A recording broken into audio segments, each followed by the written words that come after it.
supercycle as well. So whereas Zeroni talked about recent few years and next few years, I'm going to talk about and try and understand history in the longer term, the long-term economic growth supercycle, which I believe explains, or let's say the long-term property cycle is just a reflection of that. And we go through stages in South Africa. Now, we've only had one government change in my lifetime, and I'm 59 already. And we're in the process of the next government change in some form. So it's not like in the US where every few years the Republicans gain control of things. What do they say in the US? I think P.J. O'Rourke said, he says the Democrats take over government and they'll tell you that government will make you smarter and better and stronger and take the weeds out of your grass and do everything for you. The Republicans tell you that government doesn't work, and then they get elected and prove it.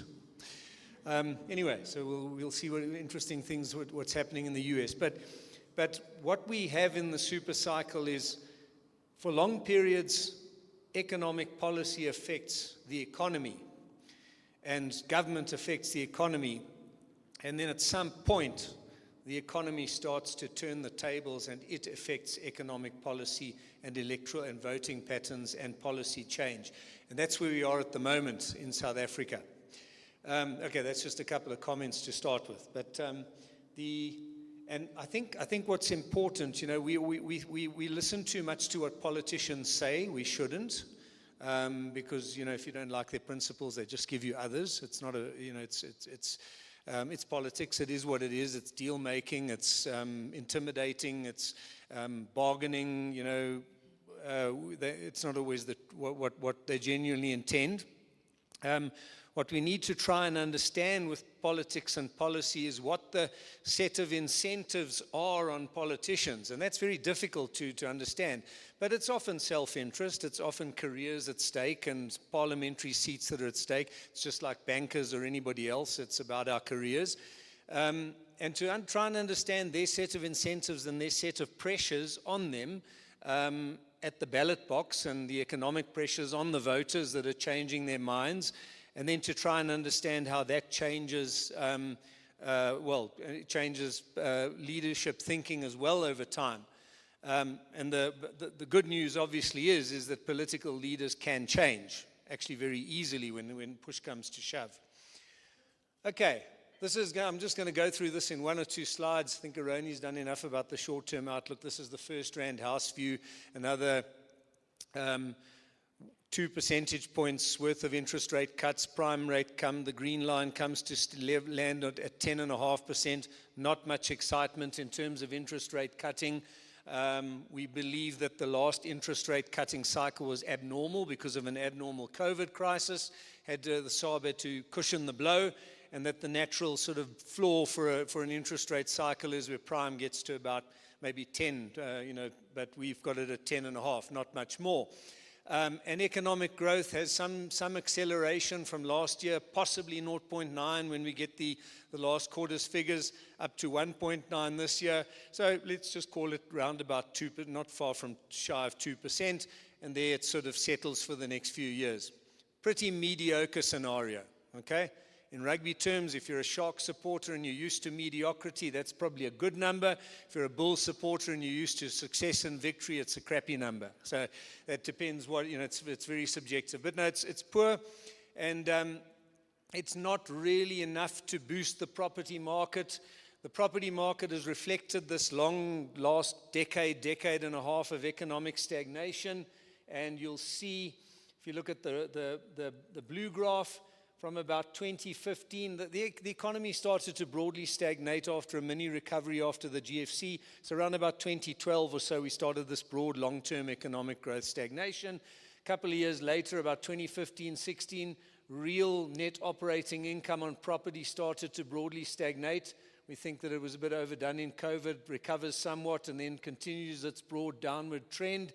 And we think that the longer run trend in real capital values, real is when you've adjusted for inflation, not nominal, starts to, for the time being, resumes its downward trend.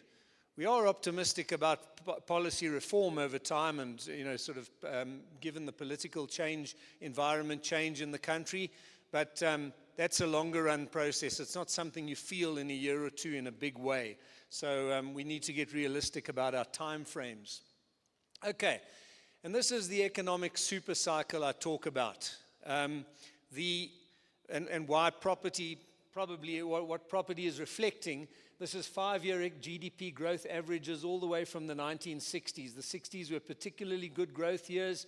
Then the broad stagnation started, fueled first by, there were various global oil price shocks and so on. The world Cold War #1 was in progress. It wasn't a good decade, the 70s. And then, of course, in South Africa, the boycotts and sanctions and isolations were escalating too, given the previous system of government and its unpopularity worldwide. So down we went. That little bump up there, brief, was just a 1980 gold boom, which took growth up to astronomical levels for a few quarters. But the broad trend was one of long-term economic growth stagnation through the 70s, the 80s, all the way to the early 90s. Then came the sort of supercycle upswing, let's call it that, from there onwards. And I'll get to the explanatory, sort of the key drivers of that. And now we're back in this long-term stagnation yet again. Okay, now, why are we where we are? Well, let's go back to where that upswing started. I think in short, I want to say that I think we thought we were cooler than we really were around about, in the pre-2008 period.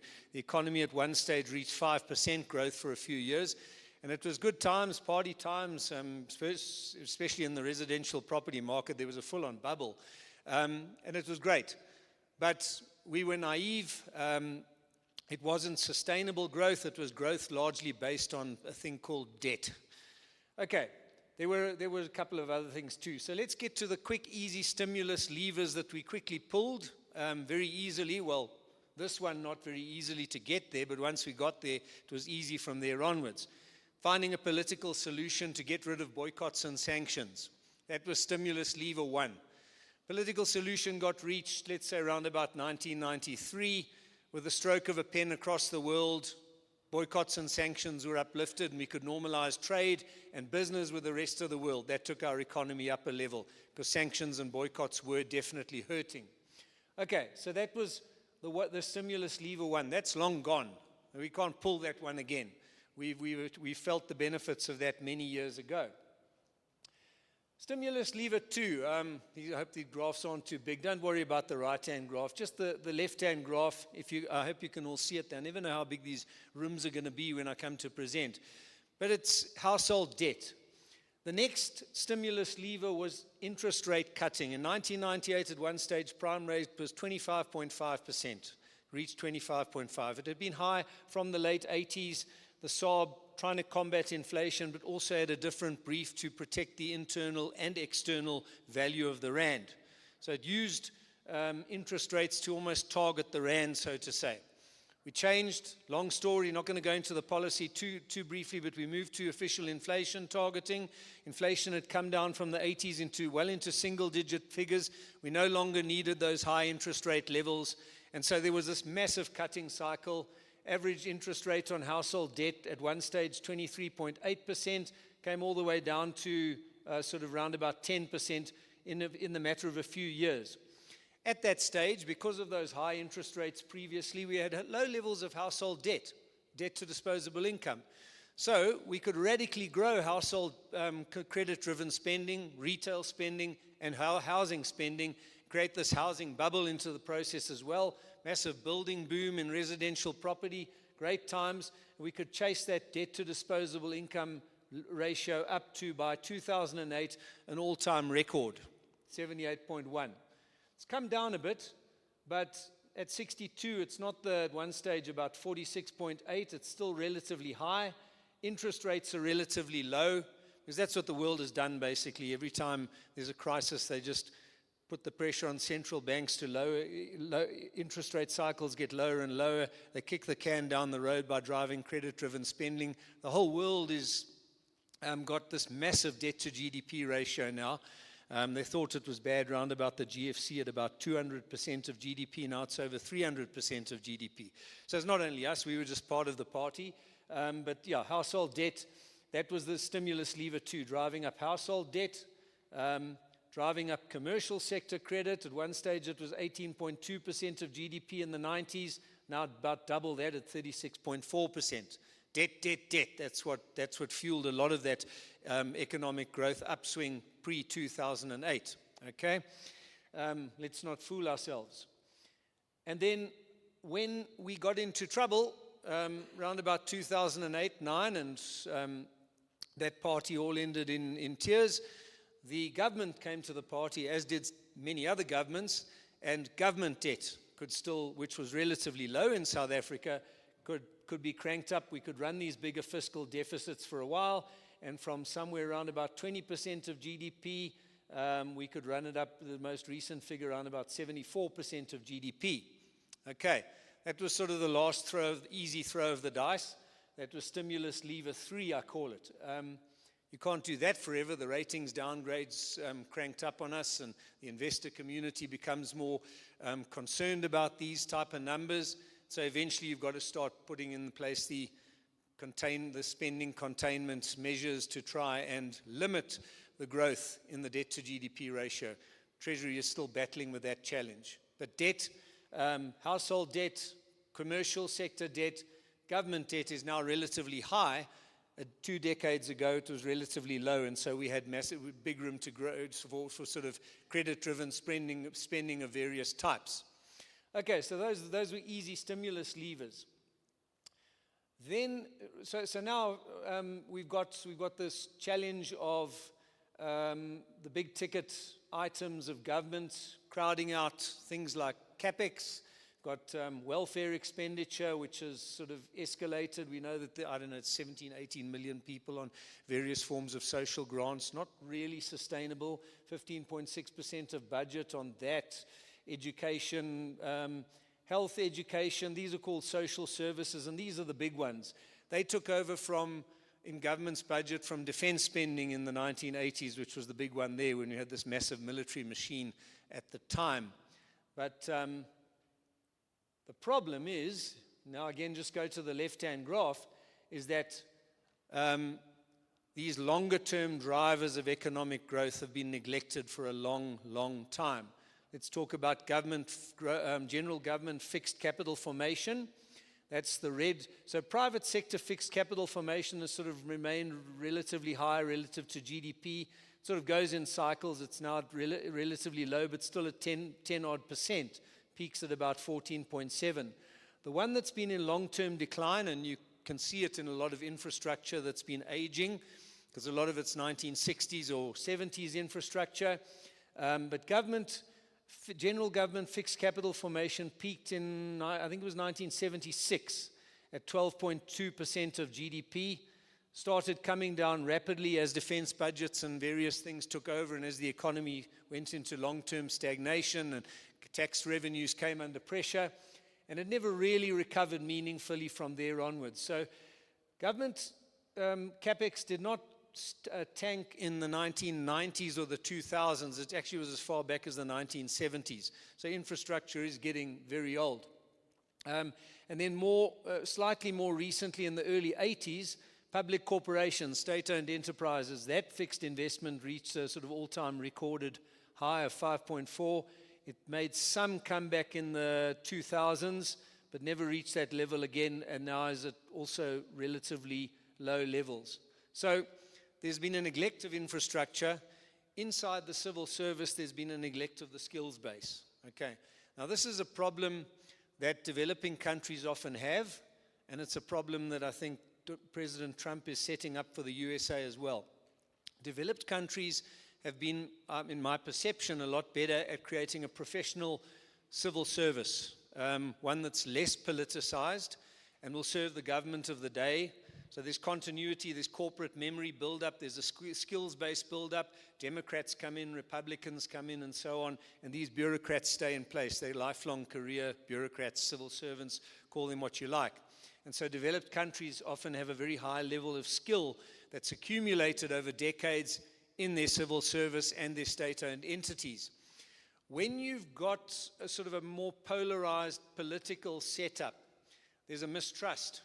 So the old government in South Africa, for many reasons, was mistrusted by the new one, and so a new government comes in, and so you try and sort of move they did it in a nice way. There was early retirements and retrenchments and whatnot, but it's to bring your own political appointees in, because the previous one was politicized and loyalists to the previous government.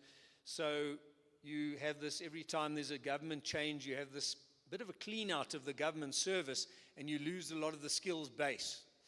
That's been the case in South Africa. As I say, in the US, that looks like early things are. That's where President Trump wants to take it. Get rid of the people who opposed you or investigated you or anything of the sort, even if they were doing their job, and put in place loyalists. And that can have catastrophic consequences in the longer term there as well, because the next guy that comes in who's an opponent has to do the same and get rid of all the previous guys, loyalists and so on. So it's a dangerous, and this has been a troublesome aspect for us. So we've lost a lot of the previous government built up a big skills base, but of course it was a loyalist skills base, and so the next government saw the need to have it replaced. So these are the type of things that we sit with: a lack of skill in the public sector, a lack of fixed investment, a budget that can't really accommodate much fixed investment now, an infrastructure that's aging. Back in that last supercycle upswing, the infrastructure was still in significantly better state than now, because it was a decade or two younger. Okay. And so, just to get to a property-related thing, things like housing and community services, spending budget, that sort of comes down as a percentage of budget now. There's not much room for that.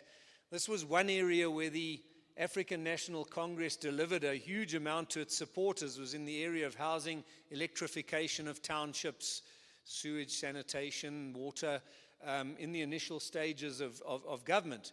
It delivered a lot there. A few million people had a very significantly better quality of life as a result. But unfortunately, it hasn't translated into getting people into the economy, employed in a much bigger way, so that eventually they can be less dependent on government.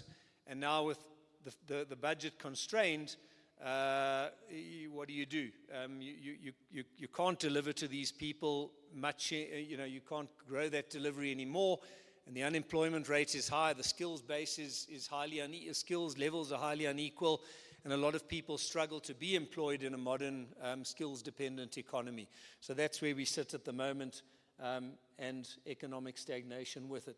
We possibly reached T3 on the Laffer curve there. Laffer curve being it's a theoretical. It's difficult to determine exactly where the point is, but the theory is that you can raise tax rates, horizontal bar, for quite some time and increase tax revenue as a government.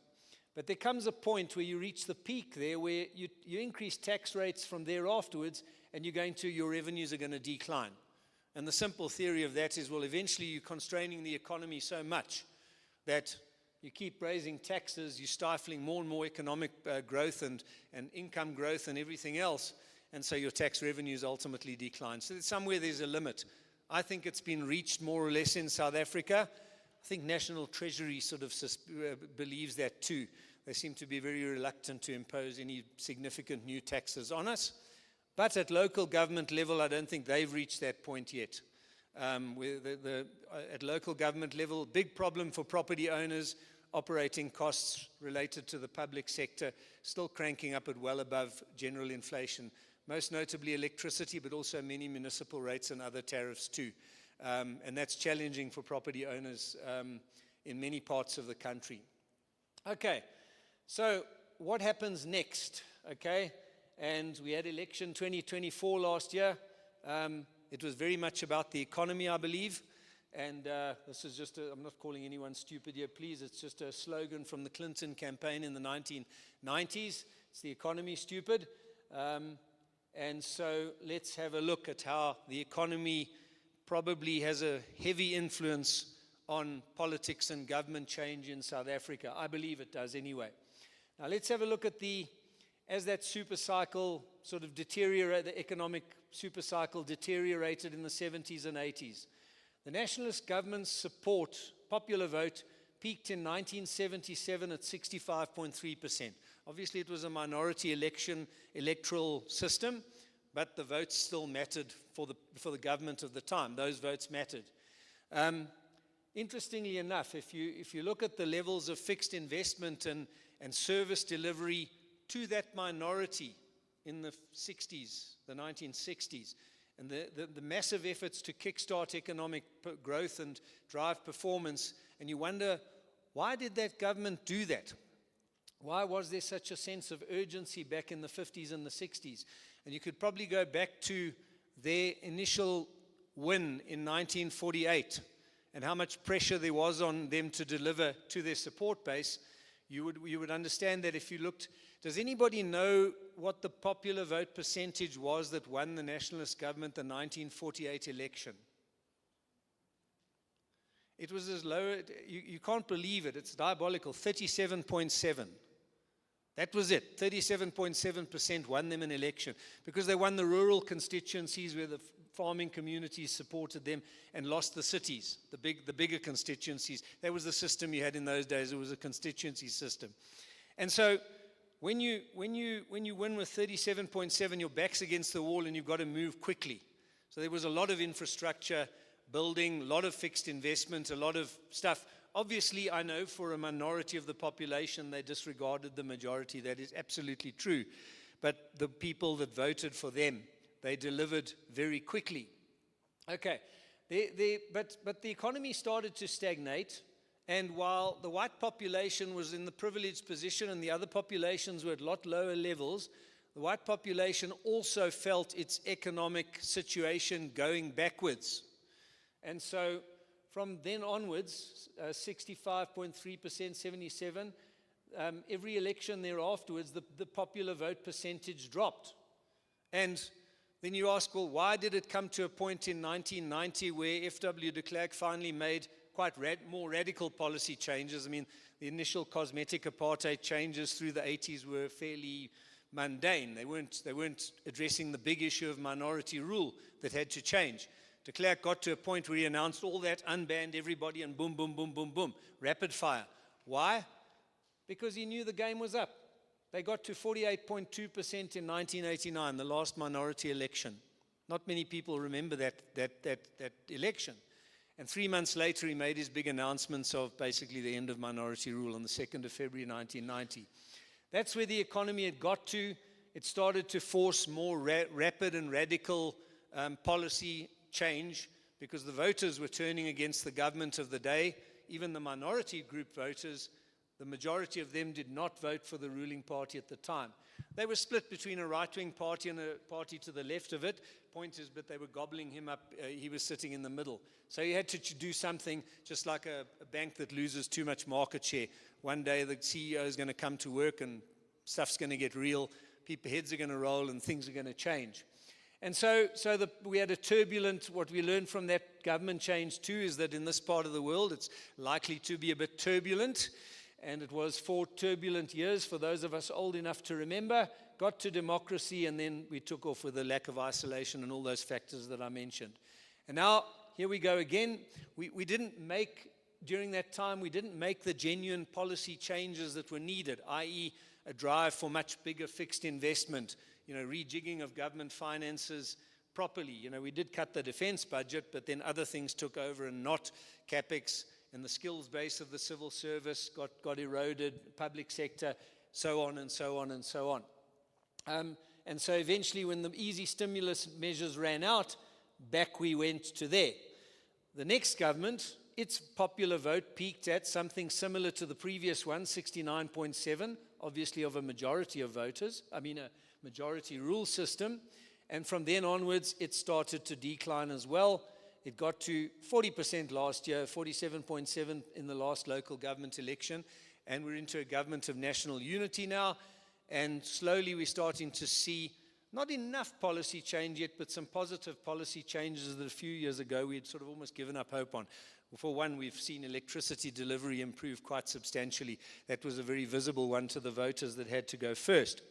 So this sort of super cycle is what gives me belief that and the change in voting patterns, just like the last voting pattern changed many years ago, that's the set of pressures, I believe, that starts to change policy more rapidly and more radically as time goes by. It can go in the horribly wrong direction too, depending on which path of change people choose. But I do believe that that's what, at the moment, it looks like the intent is to grow the economy, because it's all about the economy. If we look at the most important and least important issues here, according to Social Research Foundation's surveys, and this is not an Elon Musk Twitter survey, this is a representative sample of respondents surveyed, not on social media. And forget about who they wanted to vote for. This was the year before last year's election. It's about what are the big issues for them. And we're talking about land reform now because Donald has put it on has highlighted it and what have you. But land reform was over there. I think most people interpret land reform as rural land reform. Actually, the big deal in land reform is urban land reform. We need to change the structure of the apartheid city. The poor, because of those legacies, are situated in townships far away, dormitory towns with very little economy and high transport costs. Major problem. Need to take more of the economy there. Urbanization means land scarcity around our major metros and needs for more land.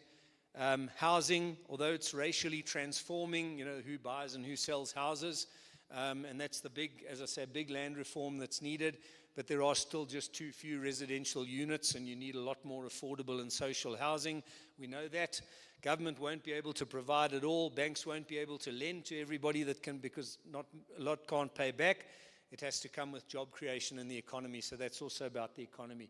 But I think most people see land reform, when asked that question, as more an agricultural land reform, which is sort of, I wouldn't say a sideshow, but most of the population these days is urbanized, and for most of us it's about a residential property, not about a farm.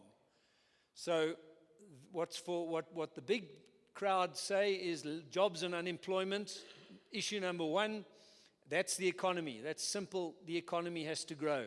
Crime and insecurity next, corruption next, basic services such as electricity and water next, and then comes illegal immigration, and then the other ones, racism, coronavirus, climate change, land reform, public transport, interestingly very low, but they were minor issues by comparison. So the big one was about the economy, and so we do believe that the government of national unity, for their own future voting percentages, believe that they need to take it in that direction, take economic policy in a direction where the economy grows at a more rapid rate.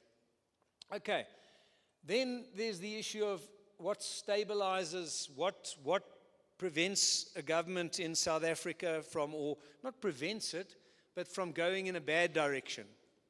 F.W. de Klerk had options when he got to his big day of reckoning.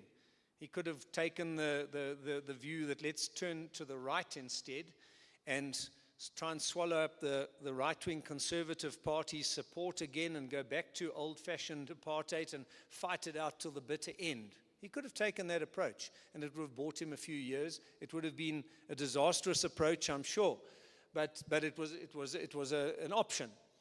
What prevented him from doing that? Well, the other thing that Van Zyl Slabbert, he was a former leader of the opposition, and then he became a political analyst type more. One of the things he wrote about of his experience of the late 80s was the intense pressure of the private sector, the corporate sector of South Africa on that government to come to a political solution.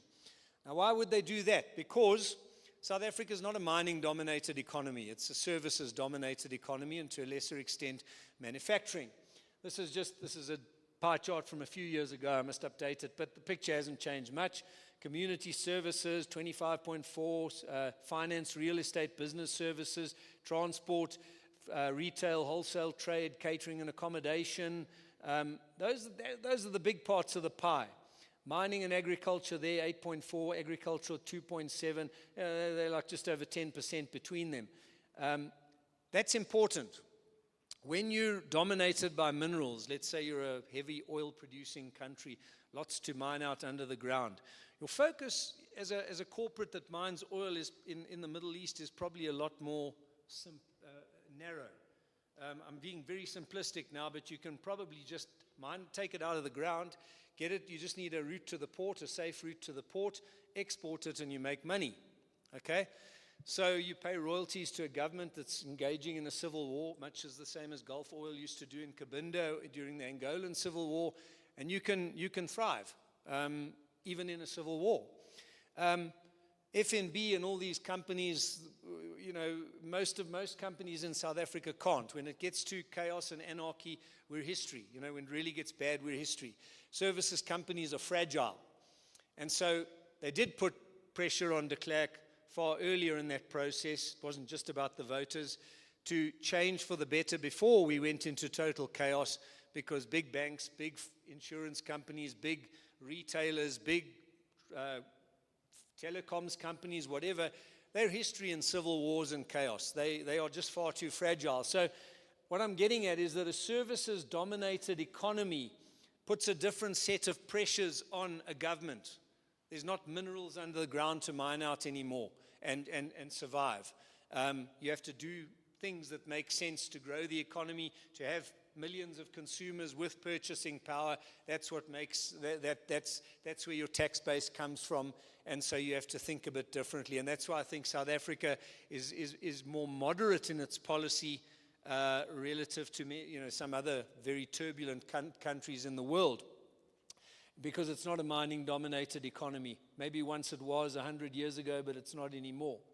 So you've got a government that I think understands the pressures: employment, job creation, housing, water, sanitation, crime rates, those type of things. That's what's going to attract your voters to you or repel them from you, depending on how you perform in that regard.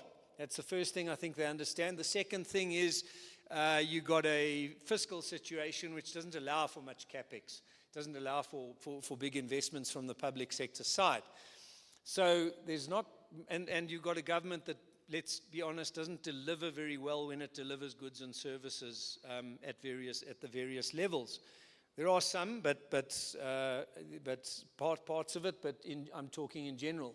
So what's really, to me, the way policy has to shift, and is gradually shifting, although I think still too slowly, and that is, to me, it's like simple. Probably FIFA is a good example. You can probably look at sport to see what model simplistically I'm getting at. It's the FIFA is the government of football. It doesn't play football. It's a relatively small organization, and it regulates football. Regulates it quite heavily, but that's its job. It regulates football. Government has a very important regulatory role to play, and it should play that. Where South Africa has had a well-regulated competitive model, not a free market. Free markets some warlord can regulate them for you if you don't regulate them, and that can be disastrous. So it's well-regulated competition. That's what sporting bodies aim for. That's what generally in the economy we should aim for too. Where we do have well-regulated competition, for instance, in a large chunk of our financial sector, we have created a financial sector that's often rated by global competitiveness monitors as world-class. So it can be done even down in Southern Africa. Where we don't have high-performing industries, where some of them are the worst in the world, it's often a protected state monopoly, okay? Where the competitive forces that are so positive for human performances are not allowed to affect it.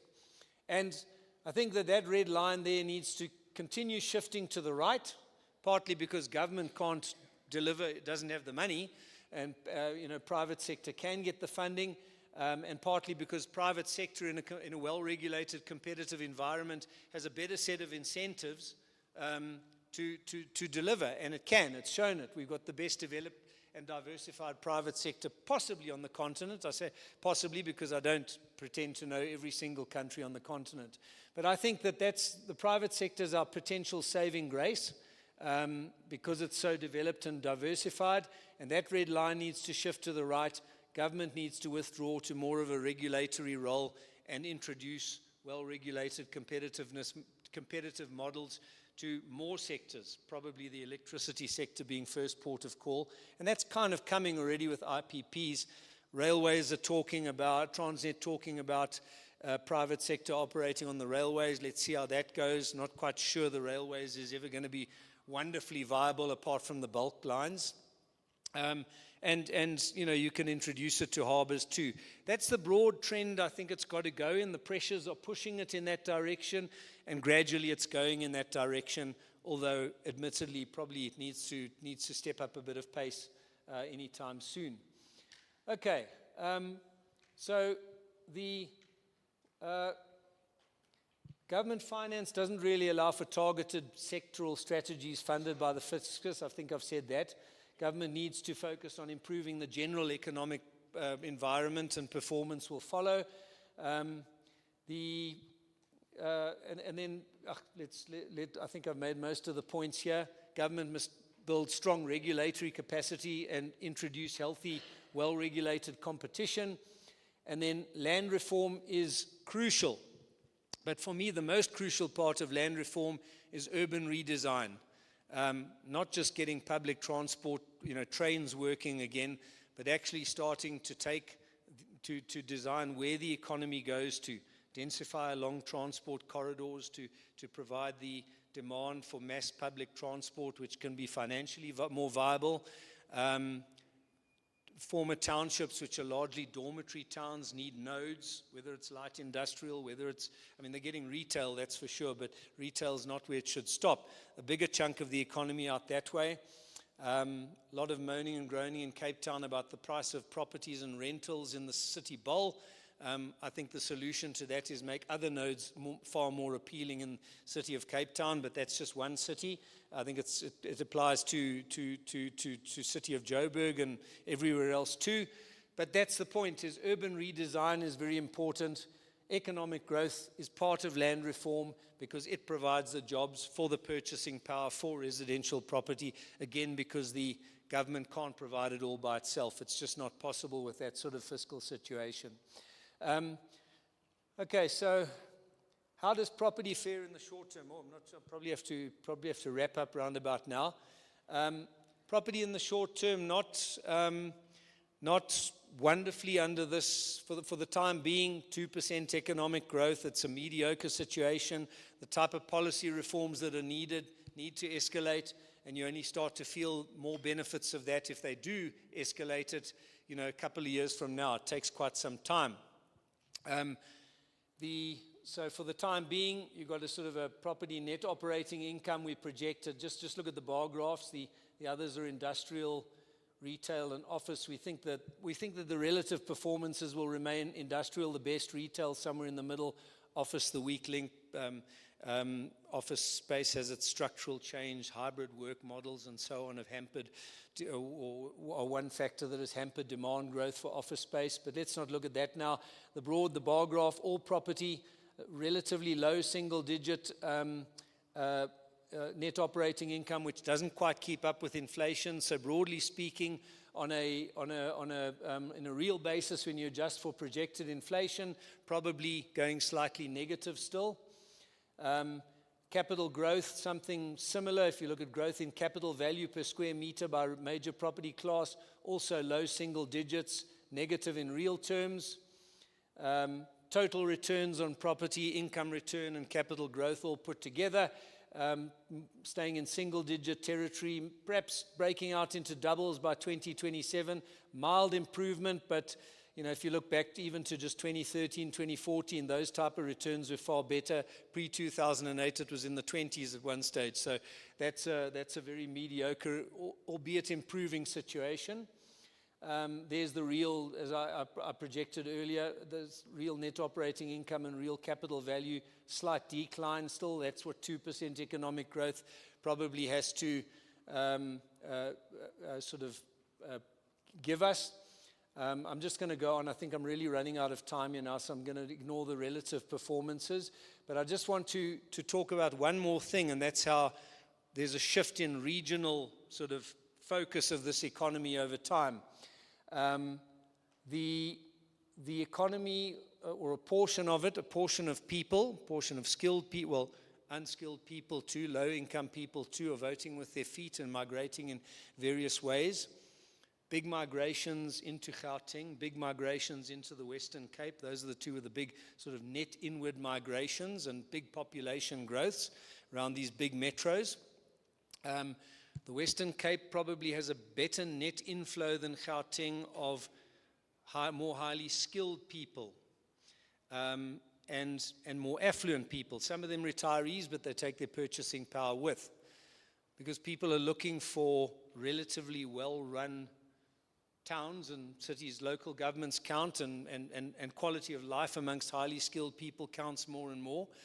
A lot of the Western Cape towns and metro are believed, if you look at ratings agencies or if you look at the Auditor General's reports, are perceived to be in better nick and better run and better infrastructure maintenance and services and so on.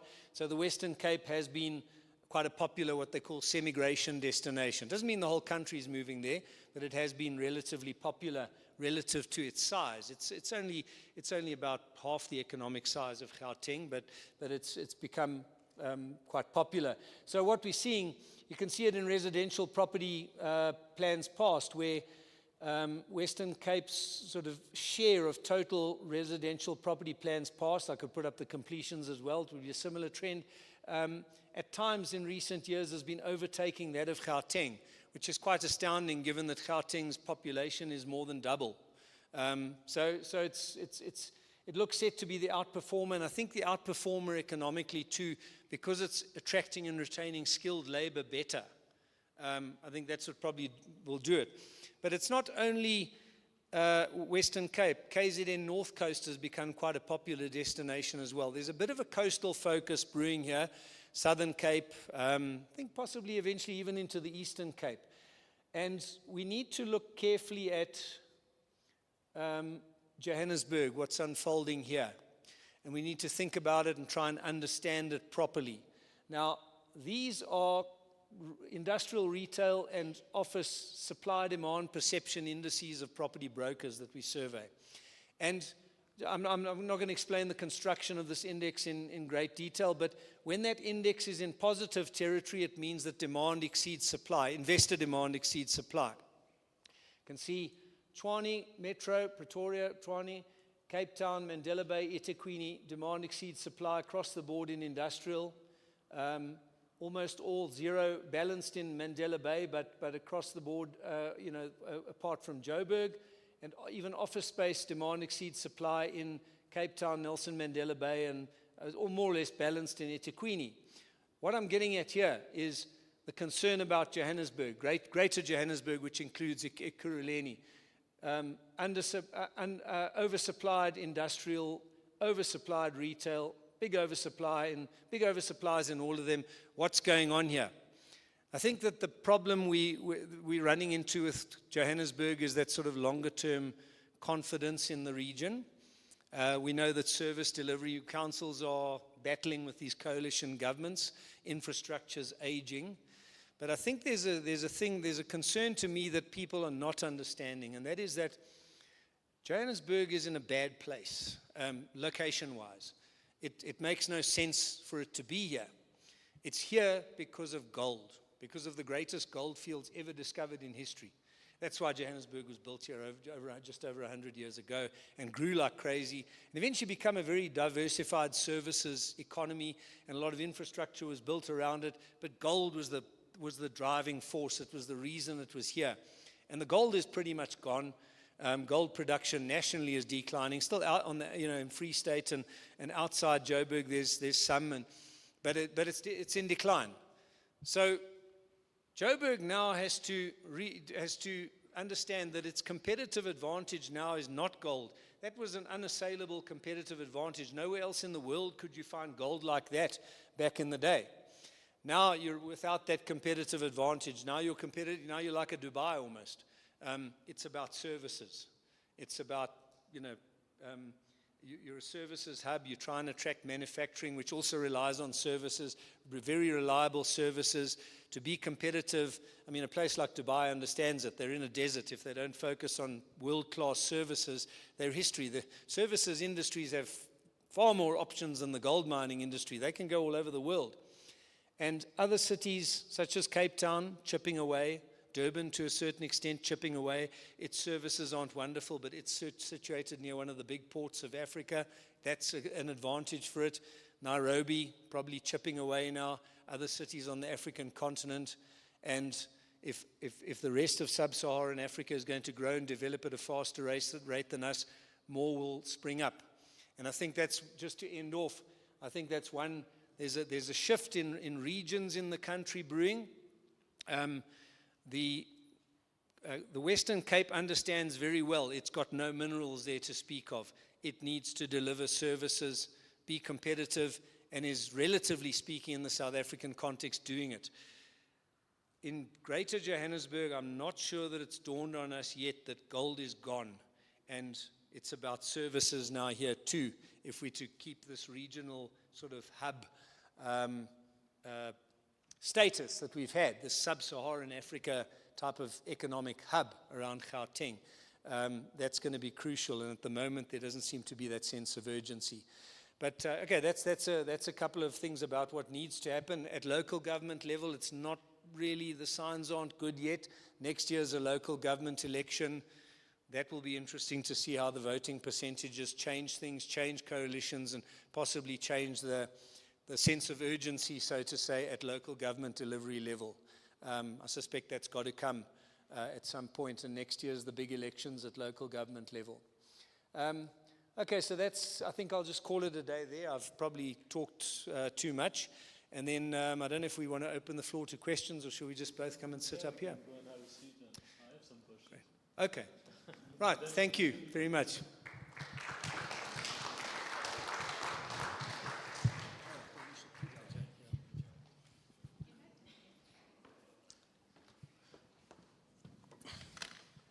Thanks, John. But maybe we can also take questions from the audience as well. Like, I have some questions for you from your presentation, and generally just to hear from you, your expertise on South Africa in general, of some of the trends you mentioned, some of the trends I mentioned. So since you ended your presentation on this question of regional competitiveness within South Africa, and also regional competitiveness of South Africa relative to its peers, so like, in your opinion, in this context where you said that sub-Saharan Africa is growing, and that so competition for South Africa is also going to grow, although South Africa remains by far the most advanced economy on the continent, and I think that you were right when you were saying it, but soon there will be markets that will be able to compete in some areas. So in your opinion, since you talked a lot about the political cycles, kind of what does the political world need to be cognizant of that, and how do they adapt to this growing regional environment as well, so that South Africa can maintain also its advantages? Just you say, does the political leadership have to be cognizant of that? Absolutely, and I think that one of the problems is we don't know what we don't know in terms of how much we've lost.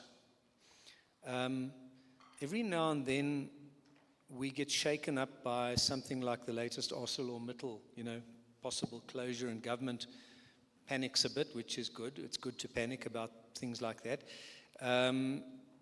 But it's often kind of a drop in the ocean, if whether ArcelorMittal were to close down or not. Look, it would be a bit of a catastrophe for the Vaal Triangle area, which is not such a big economy and has relied heavily on things like that. But what we don't know is, I think a big competitor to Johannesburg is actually Dubai. I think a lot of financial institutions set up sort of big regional offices there and so on, well, various corporates, which in a different world, if Dubai had never come to exist and given time zones, and you might not put if it's a Middle East and Africa headquarters or whatever it might be, you might have thought 50 years ago that Johannesburg is the place to do it. a lot of things used to happen in Joburg here, which, probably don't happen anymore. I don't know if any of you know that the world's first passenger, commercial passenger jet flight, the world's first ever commercial passenger jet flight landed in Joburg. Actually, to tell you exactly where it landed, it's where Katlehong is today. It was, that's a stupid little thing, but, World Cup finals have happened in Joburg. Formula One Grand Prix used to happen here, and, a lot of things used to happen here, still do, but would a lot of that business that went to Dubai not have perhaps come here? We don't know. We don't know. We don't, when people go snooping around and they say, well, let's look at Joburg and let's look at Beijing and Hong Kong and Dubai and everywhere else. And then they settle on, okay, let's go to Dubai and put our head office there. Our government will never really understand none of us will, whether we actually lost investment to someone else. It just went straight there. It didn't come here first and then leave. So I think that's one of the problems we have is they need to be cognizant of the competition, but you don't know what you don't know. When stuff just goes elsewhere in the world, it doesn't feel like you lost out. It only feels like you lost out when someone is here and then they decide to close up and leave. And that doesn't happen that often. What it's just more a case of is new investments looking for a place to park, just go straight elsewhere and don't come here, and we don't know how much that is. So that complicates matters. But yes, they do have to understand that we compete. It's not as visible as a sporting scoreboard. We know when the Blue Bulls compete what the score is, and 32 and the Stormers 33 and the Stormers were 32. It's easy to see, but it's not that to understand who's competing with us is not that clear in terms of global investment flows. Yeah, I'd say in the way I see it, there's already some investments that are going into these countries on the eastern coast of Africa, but as you say, that is not necessarily investment that was meant to be in South Africa. It's just new investment there because they want to invest in those countries because they're attractive to capital, because they present opportunities.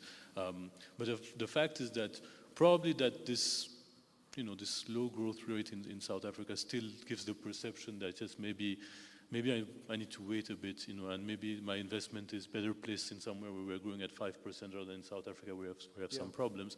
And that is why I think that I join you on the fact that it's the direction and it's also the governance part that's going to be really important.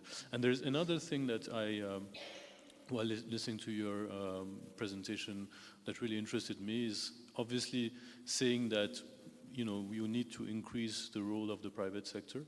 And that the government must go into a more regulatory role. And I was having the conversation this morning in the sense that in some advanced economy, that's exactly what happened, in the sense that you had these big national networks, and at some point it was inefficiently managed, they were not profitable, the state was losing money.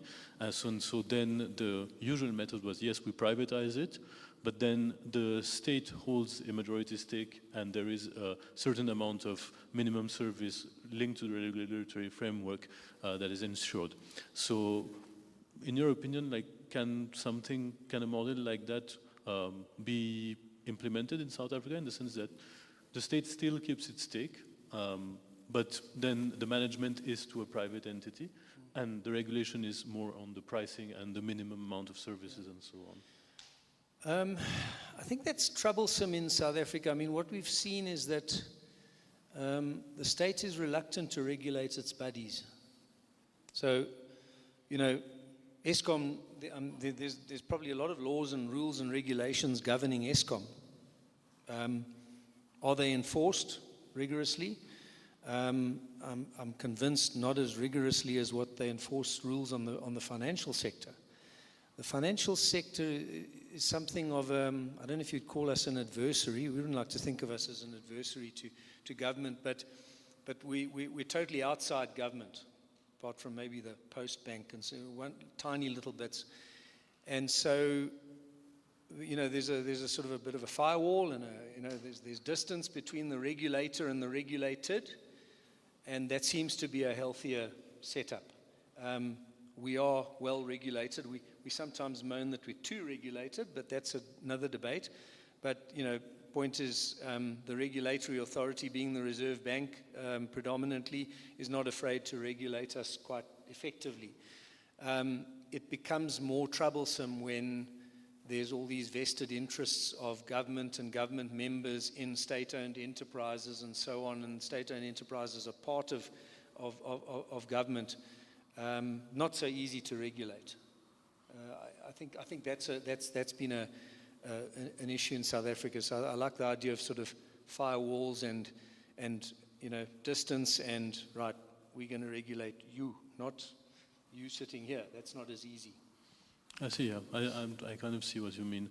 And plus, sometimes you can also have the issues that, like for instance, like in France, we saw it that you can open the rail network to competition, but then since the ownership of the whole network is to the state or the company that was historically there, well, it just blocks the competition because you have to pay this company a certain amount of fees to use the network. And so that's why in some countries it doesn't always work, although there's the will to open to competition. So maybe in South Africa it needs to be like at least part of the management of the company is completely privatized, and then the state just says you have to respect all of these rules that we are implementing for you and for the South Africans at least. But that will also perhaps bring out the perception that something is not working because there's a failure in governance. Because if it's managed by a private entity, then it would be more the question around, okay, so the government is regulating or something that needs to change, but at least it's not the fault of the people who are friends with people in power. And I think that would change a lot in the perception that South Africans have of the South African economy and these big networks, and also what the world, in the international outlook is on South Africa. So I think that's. And do you think, like this is like more of a general question, do you think that this government of national unity, do you think that they will deliver, and do you think that they will deliver to the point that in the next elections, I had this question in my mind, that at the next elections they can kind of perhaps reproduce this kind of coalition, or is it like we have an even more fragmented election next time around? What do you think? Just your general thoughts on this idea. Tough one to call it, but I mean, I do think there's every incentive for the two biggest parties. I mean, the one has seen its percentage declining. I mean, at one stage they were near 70%, 68, they're now 40. And the second biggest one is sort of reached a ceiling at 21. It's not progressing from there onwards. So both of them kind of need to deliver. There's a very strong incentive. So I would expect very significant delivery they've got 4 years left. I would expect significant improvement. I think the challenge for them is how to, I think the problem is, although there's 3 separate ballots, people vote at national level, provincial, and at local government level. So 3 different votes, so I can vote for 3 different parties at a different level. But I think in reality, I'm guessing most people vote for one party all through. And if something's gone wrong at local government level, they blame the same party all the way up the line. That would be my suspicion. So the big challenge, I think, and I've seen with a lot of economists in this town that I chat to, is they come from big corporates who spend a lot of time interacting with the Minister of Finance, the Governor of the SARB, and the President himself, so at a national government level.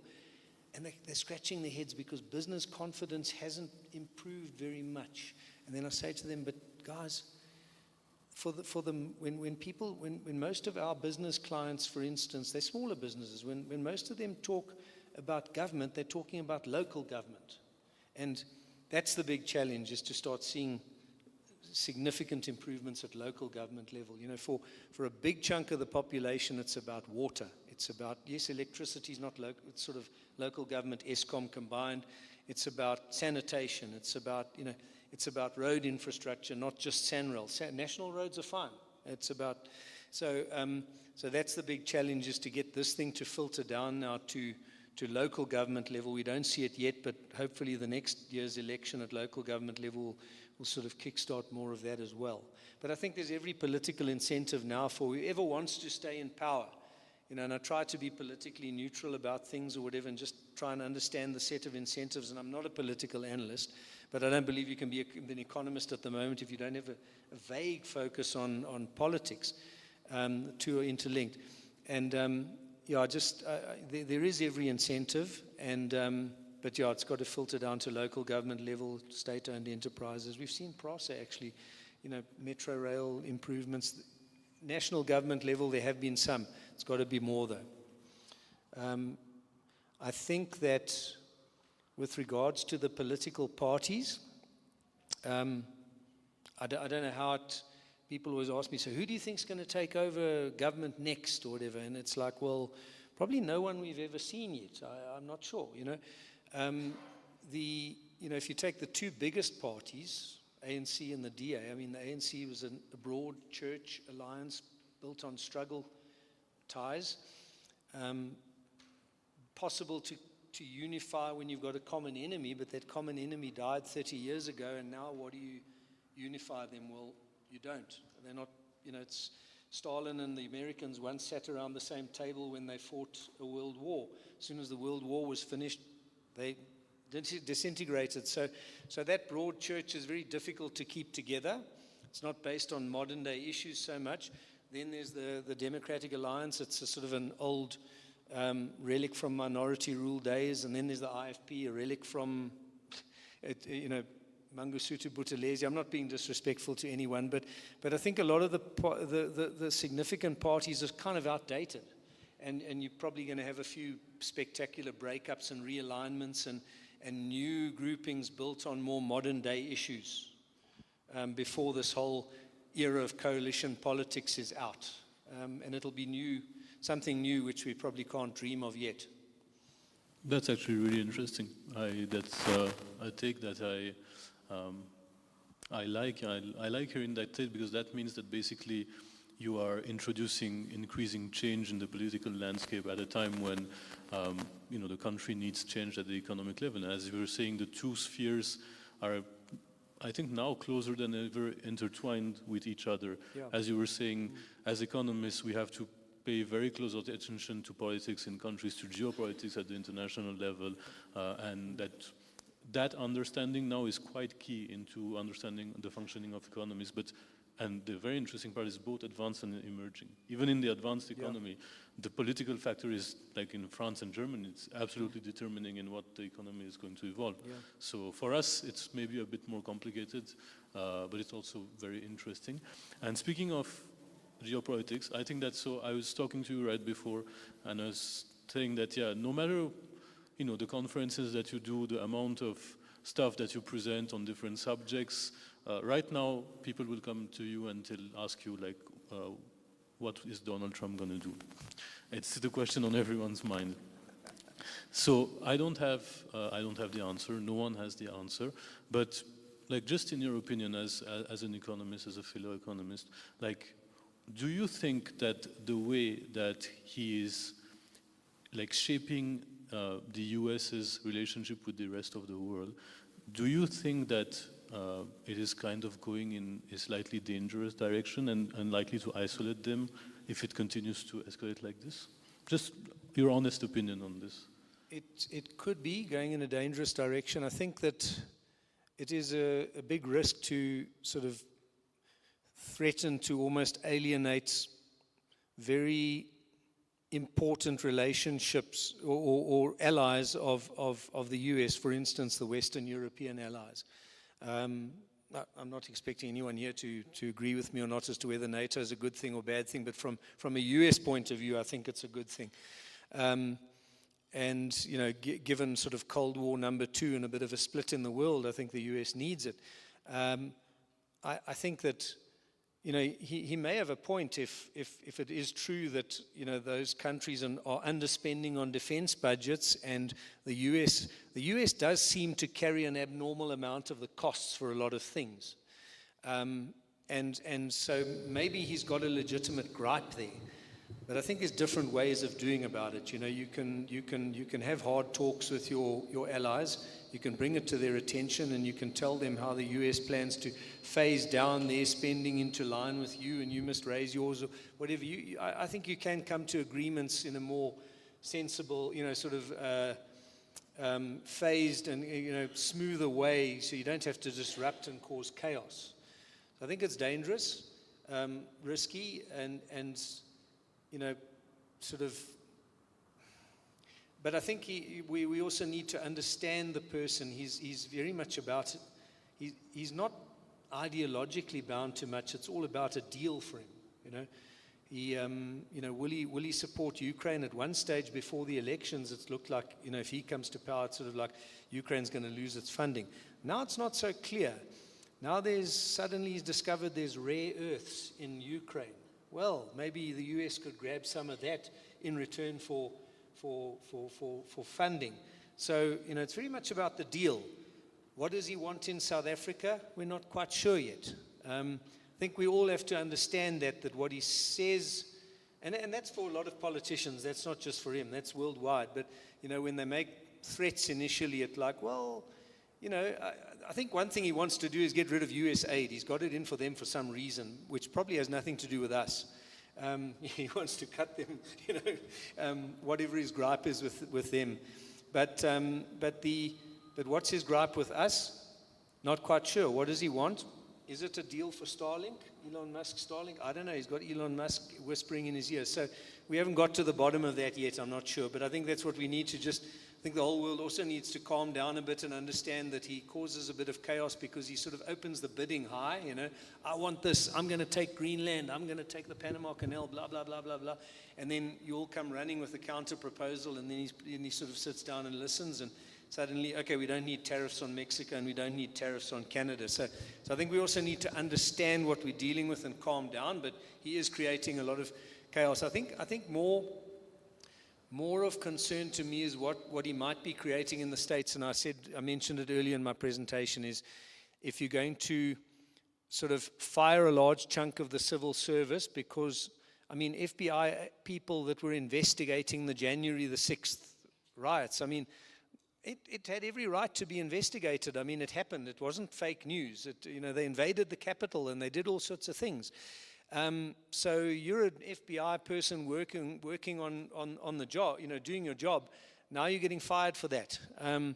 That's sort of, and you're bringing in loyalists or keeping loyalists in the place. Well, the problem with that is it's starting to set a precedent. What happens when one day some Democratic opponent takes over at some point, and what now? He has to purge all the Trump loyalists and empty out the civil service skills base again and start again. And then it becomes this tit for tat, and then the skills base of the federal government of the US gets eroded, which is a problem that we often have in developing countries, which we'd like to get away from. So that's more, to me, the long-term damage in the way they discredit democratic institutions, which is a very dangerous thing to do. I've never read of any credible evidence to suggest electoral fraud in 2020. And the Trump court cases couldn't bring up any either by the looks of it. But yet still tells his support base that the election was fraud and it was stolen. When leaders are telling millions of people that they shouldn't trust democratic institutions, unless, of course, unless there is credible evidence, that's different. But when you're just inciting because it didn't go your way, that's again a dangerous type of thing. When there's millions of people mistrusting institutions, that can lead to some serious breakdowns. I agree, and I think that more like in terms of the Trump era, and it's perhaps the era of misinformation or using some of his allies in the big tech to go and influence other regions, other ways of thinking is perhaps much more dangerous than the trade war in itself. Because the trade war in itself, it's like, yes, I mean, maybe the configuration of global trade is going to change. It has already happened many times in the past, and countries have adapted. And also for instance, for South Africa, I mean, with Donald Trump, it's what do you have to bargain? What can you give me? And then that will be your bargaining chip. And all countries have some kind of bargaining chip that they can use. So I think that while that creates chaos, it's not, I don't think the danger lies in that. The danger to me is more the whole system in which, as you're saying, the US is going in, and the fact that the institutions are being challenged. And that is the big thing. I'm actually horrified by how many people I've met who they will rather believe some video that gets posted on X than CNN or Fox News or any of the normal media. You know, they're adamant that the whole lot of the normal legacy media, whatever they call it, are fake news, and they rely on little videos made by whoever on Twitter. You know, it's astounding what people will want to believe at the moment. Many, and yeah, scary. So yeah, all the question of perception. Well, I think we've finished our session. Thanks a lot, John, for the insights. Thank you all for listening to us. I think it was a great session. We delved into a lot of different subjects. And yeah, thanks, and have a nice afternoon.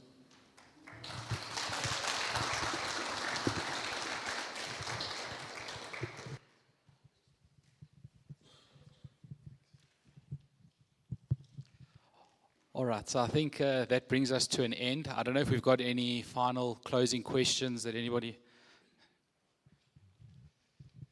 Yes, hi guys. Earlier you were speaking about like how basically South Africa needs to diversify from basically mining, and how it used to be like a gold country and stuff, and now it needs to focus on the service industry. So what's the outlook for that industry, and what kind of jobs or what kind of services do you foresee South Africa now creating and basically?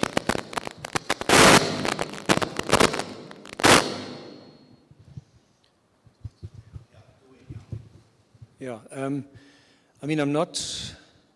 Yeah, you know, I sort of look at the property sector, which underlies where the economy happens. It's, you know, not, and I'm not. I wouldn't pretend to be an expert on all these myriad of sectors that exist, but. I mean, I think the first port of call for us is just to get to focus on getting the broad economic environment better. Look, we're diversified out of mining to a large extent long ago. Mining's important as a forex earner.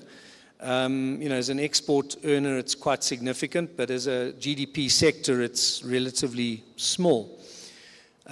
We've diversified massively many years ago, so we are already a services-dominated sector.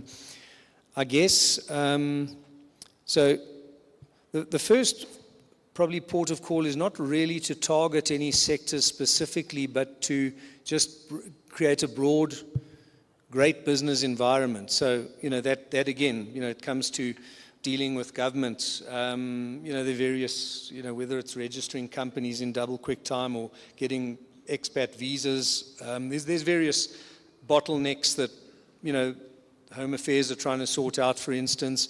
You know, getting service delivery far better, so on. And then I suppose it's a case of, you know, so what can we build down on the southern tip of Africa, and it's not only that we're out of minerals now, it's that we're also one of the geographically most isolated economies on the planet. That's reality. I mean, you know, if you take a manufacturer who, you know, manufacturing something and compares Mexico to South Africa. I don't know what Mexico's like, but what I do know is it's right next door to the biggest economy in the world. So it's like, wow, you know, all other things equal, I'd probably want to plonk my plant down there and across the border we go, if Donald will let me.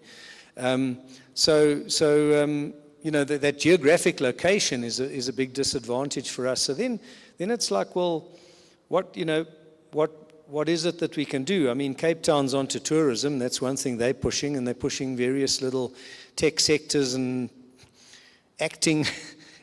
You've got a bit of a showbiz, but they're all fairly small at the moment. But you know, I don't really have a concrete answer as to what can become a major part of South Africa's economy in place of a mining sector that's sort of a long-term declining sector, and manufacturing, which at the moment isn't really going places either.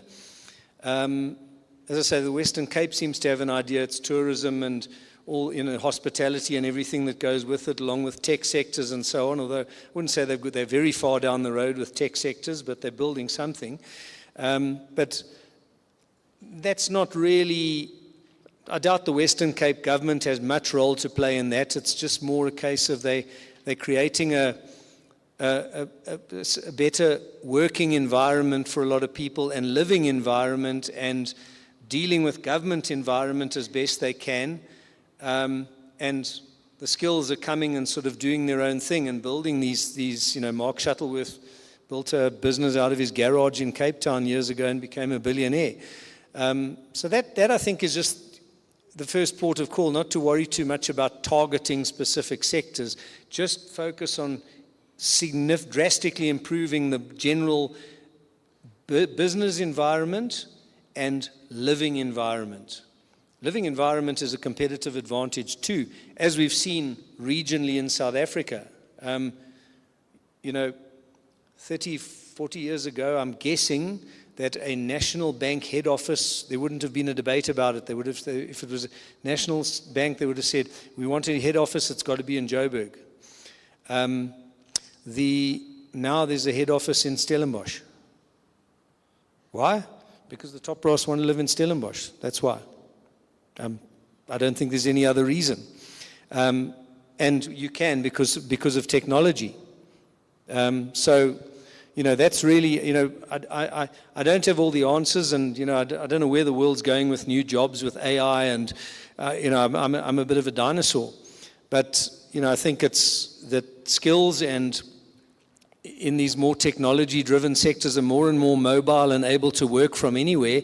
So it becomes about sort of where can I work from, which is nice to work from. And so now you've got people moaning about the property values in Cape Town and complaining that the digital nomads are crowding everybody else out, you know. And you get these swallows that move from the Western Cape coast to, you know, Northern Hemisphere and back, retired people and so on. I wouldn't say it's massive. I don't think South Africa, even Cape Town, knows what lots of foreigners is yet. But that's, I guess that's where we have to go. You know, just focus on doing the stuff right and creating a great environment to be in and see where it leads us, and not really try to target industries too heavily, partly because we don't have the government finances to subsidize anything heavily, but partly also because I don't think anybody really knows where technology is going to go next.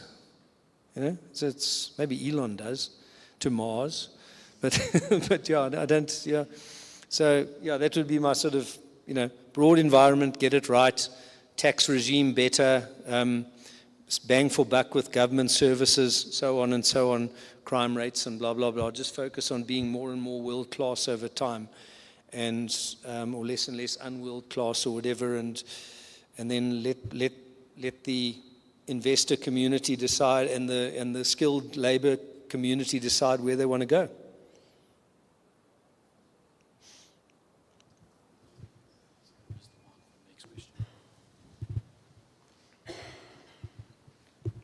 John, hi. One thing that you haven't touched on, which I'm sure is on everybody's mind, and I'd probably say it's the elephant in the room, and would directly affect the property sector. How do you think land expropriation without compensation will affect South Africa and its growth rates into the future?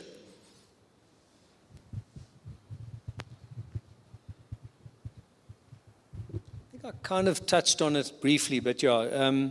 So I don't think just passing a law like this means a lot.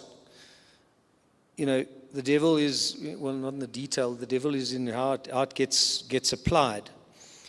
So that's difficult to say. I think that then I go back to the set of pressures. I think that there is a lot less pressure on government to sort of go ballistic in the area of farming, given what I've said about the bulk of the people in South Africa, or the majority now being urbanized. So, in the case of abandoned, my sense is like that the intention at the moment is to move very slowly and very cautiously, and it might be a case of, well, there's a whether it's a hijacked building in Joburg where the landlord's long fled, or a piece of land on the periphery which has long become an informal settlement, or an abandoned farm or something like that. Those can be the immediate kind of targets. But that it wouldn't pay government to go and disrupt agriculture on a large scale. Now you might say, well, what happened in Zimbabwe? Well, look, I don't pretend to understand Zimbabwe well, but I have worked with the odd Zimbabwean colleague. Now, the first thing about Zimbabwe was that agriculture was a much bigger chunk of GDP. So the tobacco farmers there, the big farmers, were almost like corporates in the Zimbabwean context. The Zimbabwean economy is very small. It's, at its peak, it's probably been about the size of Nelson Mandela Bay's economy, something like that. And agriculture was a massive percentage of it, unlike here. So now this is, as I say, this is just from what some Zimbabwean colleagues have told me when trying to understand what ZANU-PF's agenda was with the land invasion. Was their words were, one or two of them I've worked with, is that I thought it was more because I know ZANU-PF ran into problems, and at one stage they lost some important constitutional referendums. There was a man called Changirai who was on the up, very charismatic, very dynamic, and leading a massive growth in the UDM. Yeah, UDM, was it? MDC, sorry. And so there was a real challenge to ZANU-PF's power. And what these chaps were saying to me was that the farmers were heavily funding the MDC. So that land grab was about cutting off the funding to the MDC. I can't verify, I can't vouch for that, but you know, you've always got to understand what the underlying motives are of something, and they're not that easy to decipher. It's not necessarily what people say they are.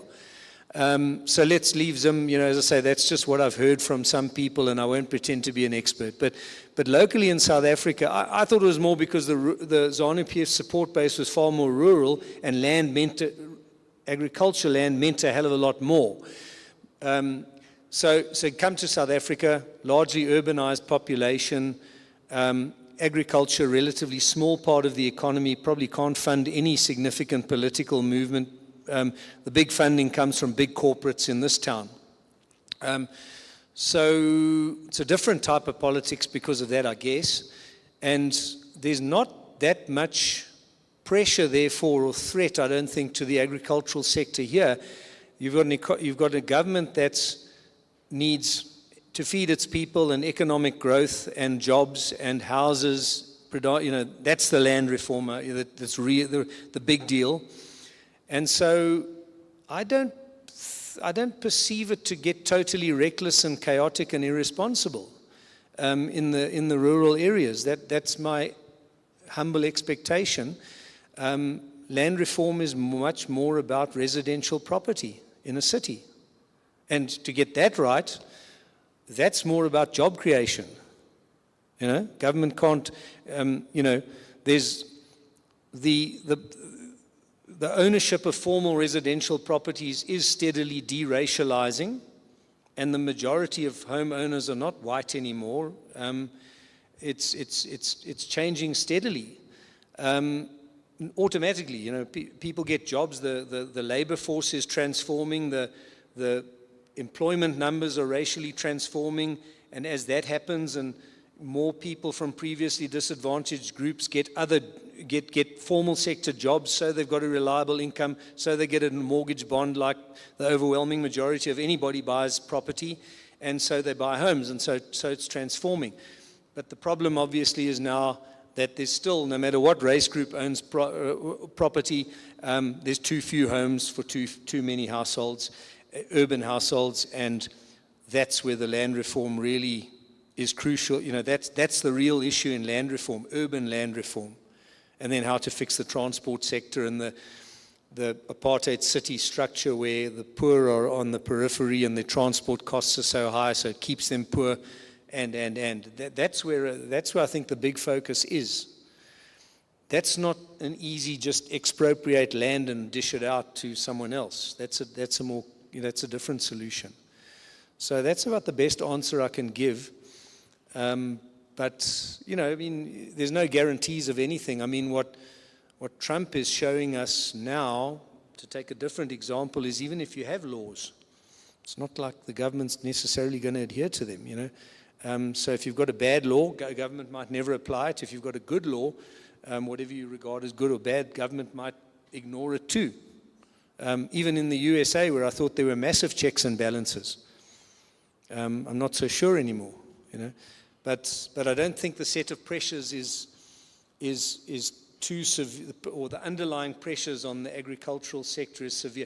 Look, there's going to be, when the bulk of land is owned by one race group, it stands out, and over time it's probably has to change.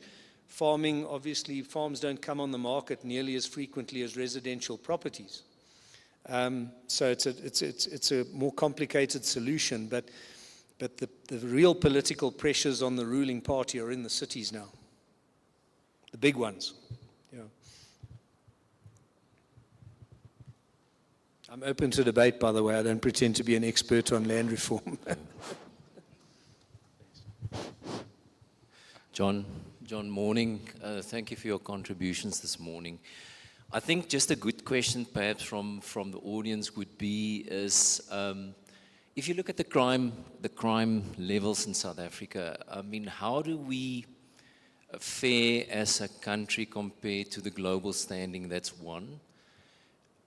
Question two is are we dealing with crime effectively in this country? And if we've got such a diverse and well-balanced private sector versus public sector, why is there not more lobbying from the private sector to deal with crime effectively in the country? And I mean, this all affects our investments into this country, global organizations abroad, boards that would want to know what's happening in this country, etc., right? Look, that's one slide I put up there from Social Research Foundation, which was a representative sample of survey respondents, put crime as one of the big ones. Rich, poor, rural, urban, crime is huge. And violent crime is especially problematic. So are we, I don't know where we rank in the world, probably Western European developed countries or so, or Australia, are probably far tamer than us crime-wise, but some of those Central American countries sound like, it gets a bit rough there, I don't know. It doesn't sound like Sao Paulo or some of these South American cities are too great. So I'm not sure. I don't know where we rank in terms of crime, but we are said to have relatively high crime rates in South Africa. So I don't think that should necessarily. I think this is a problem we often, and I think people all do it, and governments do it, and countries do it, is we like to compare. I don't think we should compare. The fact of the matter is one crime is too many crimes. The ultimate goal in any country is zero crime. That's the ultimate goal. You might never reach it, but that should be your, what you sort of strive to move as closely towards as possible, regardless of whether anybody else has a high crime rate or a low crime rate. Are we dealing with it effectively? No. Well, I think the answer is probably no. It's all subjective, because some people could say, well, maybe somewhere in Venezuela's got to, or somewhere, I don't know those cities, but is worse. So we're okay. But as I say, that's not the. I don't think we're dealing with it effectively. I think it's when you see expat surveys, sometimes you run, there's these various surveys of global cities, and then, expats, where do they like to, they get farmed out by their multinational companies, and some obviously have head offices in places like Joburg. And some of those expats have heard that this crime rate is high here, and they're sort of reluctant to come here. When Barclays landed here, when I was at ABSA, one of the EXCO members that was sent by Barclays into, the sort of advanced squad or whatever that arrived here first, I mean, he had bodyguards. That's the perception, rightly or wrong. I've never thought of having a bodyguard, but in Joburg, but that's not the point. That's a perception of some foreigners, and that's not good. So whether it's fact or fiction, perception is everything. So no. And the private sector, again, has come with sort of partial solutions in the form of this big security industry that mushroomed up a decade or 2 decades ago, whatever, an armed response and technological solutions and so on. So no, I don't think it's satisfactory, but we could do a lot better. But then, does private sector lobby government? I think they do. But it's ultimately more the voters that will get more right with governments than perhaps private sector will. It's debatable, because private sector often funds government. Private sector is the tax base. They have to probably listen to both. But no, I mean, I think a lot of private sector does. But the solutions are complicated. Firstly, you probably need a lot more resources to fix a police force and to expand a police force. And that, that's the one thing. That probably requires a lot more economic growth to grow your tax base. Then it goes further. I mean, I think we need to understand a lot of the country's social issues, which I don't pretend to understand well, please. But I think they're complicated. I have a suspicion, and this is a suspicion that, because I often ask the question, why does it seem that crime is so much more violent in South Africa than what I hear of in some countries to the north of us, where they're a lot poorer? There's probably just as much poverty, Zimbabwe was always, from what I hear from my Zimbabwean friends and colleagues, seems to have been less violent and more peaceful. I might be wrong, but that's what I hear. Why is that? And I think that maybe the apartheid era did some damages which we're not understanding. Migrant labor, breakdown of family structures. I'm not sure.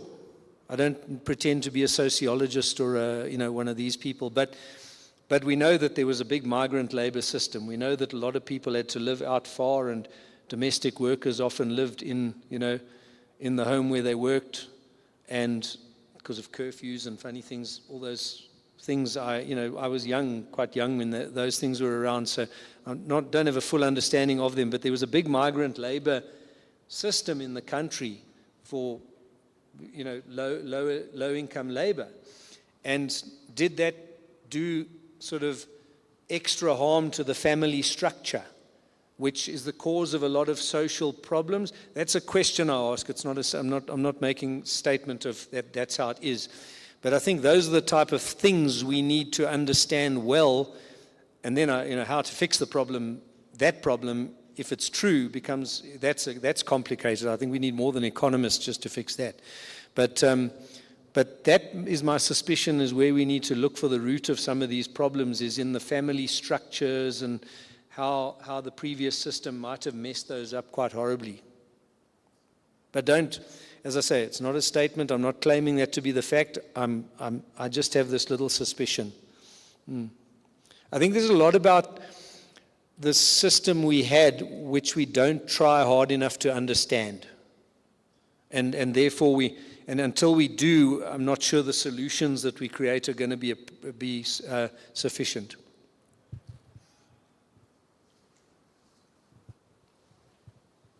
Perfect. Thanks, John. All right, so I think that brings us to the end of our session. So just a big thank you, Aroni, John, thank you for joining us this morning. And lastly, to all the clients that have been able to join us this morning, thank you very much for your time. It's been a great pleasure having you here today. Please do help yourself on the way out. Some coffee, some tea, some snacks on the way out. And we look forward to the next one next year. So let's make this a tradition and onwards and upwards from here. So big thank you to everyone and drive safely from here. Cheers.